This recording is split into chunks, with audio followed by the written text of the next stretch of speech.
दोस्तों बात यह है कि हम गहरे समुद्र में कई दिनों तक रहकर इन टूना मछलियों को पकड़ने के लिए अब तैयार हो रहे हैं, और वो भी इस बार 10 दिन से ज्यादा। 10 लोग समुद्र में रहकर मछलियां पकड़ने वाले हैं। हम सभी अपने पेट के लिए ही तो रोजाना मेहनत करते हैं। अब उसके लिए जरूरी खाने का सामान ही हम अपनी नाव में लाद रहे हैं। अगर हम अच्छे से खाएंगे तभी तो समुद्र में हिम्मत से काम कर पाएंगे। इसलिए खाने का सामान बहुत जरूरी है। हमें जितनी भी खाद्य सामग्री चाहिए थी वो सब जहाज पर लाद दी गई है। अब बस नहाने और पीने के लिए जरूरी पानी लादना बाकी है। अब हमें जितना पानी चाहिए था वो भी लाद दिया गया है। मछलियां पकड़ने से ज्यादा पकड़ी हुई मछलियों को सुरक्षित रखना बहुत जरूरी है। अब हम उसके लिए जरूरी बर्फ अपनी नाव में लादने वाले हैं। इस बार हम समुद्र में मछली पकड़ने के लिए लगभग 600 के करीब बर्फ लेकर जाने वाले हैं। हम समुद्र में इस बर्फ को जितनी जल्दी खत्म कर लेंगे उतनी ही जल्दी हम वापस किनारे पर लौट आने में सफल हो पाएंगे, क्योंकि हम जो मछलियां पकड़ते हैं उन्हें सुरक्षित रखने में इस बर्फ की बहुत महत्वपूर्ण भूमिका होती है। फिर अपनी नाव के लिए जरूरी मात्रा में डीजल भरवा कर सबको अलविदा कहकर सीधे समुद्र में मछली पकड़ने के लिए निकलना होता है। हमेशा आत्मविश्वास से भरे रहे दोस्तों, अच्छा ही होगा। फिर यूं ही फोन उठाकर अपने सभी रिश्तेदारों, दोस्तों और शुभ चिंतकों को अलविदा कहकर और भारी मन से इस समुद्र में जाकर वापस आने में लगभग 1 महीना लग जाएगा। ये कहकर कि टावर नहीं मिलेगा, यूं ही फोन काट कर निकलना होता है। जब ये सोचते हैं कि अपनी पत्नी और बच्चों से बात नहीं कर पाएंगे, उन्हें देख नहीं पाएंगे तो बहुत मुश्किल होती है। लेकिन जब किनारे पर आते हैं तो जो खुशी मिलती है ना, उसकी कोई हद नहीं होती।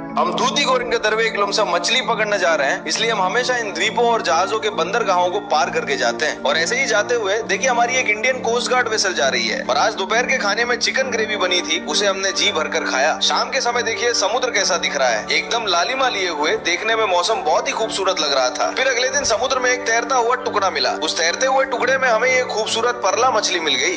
गहरे समुद्र में हम जो मछलियां पकड़ते हैं उनमें सबसे खूबसूरत मछली ये परला मछली ही है। और फिर जब हम समुद्र में जाल डालने की जगह ढूंढते हुए जा रहे थे तभी बारिश भी होने लगी। देखिए आज आसपास का मौसम कैसा है, अभी हल्की बारिश जैसा लग रहा है। हमें जाल डालने की जगह तक पहुंचने में लगभग 4 दिन लग गए। 4 दिनों के बाद इस उम्मीद में कि आज हमें समुद्र में बहुत सारी टूना मछलियां मिलेंगी, हम अभी समुद्र में जाल डाल रहे हैं। टूना मछलियां बहुत गहरे समुद्री इलाकों में रहती हैं, इसलिए हम लगभग 4 दिन यात्रा करके इस जगह पर आए हैं। अभी शाम के 6 बजे हैं। इस समय समुद्र के ऊपर आसमान कितना लाल और खूबसूरत दिख रहा है, देखा आपने? और फिर समुद्र में जाल डालने के बाद देखिए रात के खाने में हम क्या खा रहे हैं, रसम और ऑमलेट और हमारी इंडियन ओशन की मछली फ्राई। यही है जिसे हम सब मिलकर खाने वाले हैं। समुद्र पर रात का खाना हमेशा एक साथ ही होता है, बाकी समय में काम होने की वजह से तो अब एक साथ नहीं खा पाते। बस इस रात को ही सब एक साथ खाना खाते हैं। आज रात का खाना खाने के बाद रात 9 बजे सबने एक छोटी सी झपकी ली और रात 1 बजे उठकर जाल बिछाना शुरू कर दिया। आज हमारे जाल में पहली बार में ही ये 2 सूर मछली एक के बाद एक आ गई। आज हमारे जाल में बहुत सारी मछलियां मिलेंगी ऐसी उम्मीद सभी को थी, लेकिन हमें निराशा ही हाथ लगी। मछलियां हमें बहुत ही कम मिली हैं। एक जिंदा स्टिंगरे मछली और 20 से भी कम टूना मछलियां ही हमें मिली हैं। ये बहुत ही कम मछलियां हैं। आज हमें मछलियां नहीं मिली ये सोचकर वे निराश नहीं होंगे, अगले दिन देख लेंगे। अगले दिन हमें बहुत सारी मछलियां मिलेंगी ऐसी उम्मीद हमेशा रहती है। अब तक पकड़ी गई मछलियों पर बर्फ डालकर काम निपटाकर सुबह दलिया पीना होगा। अगले एपिसोड में मिलते हैं।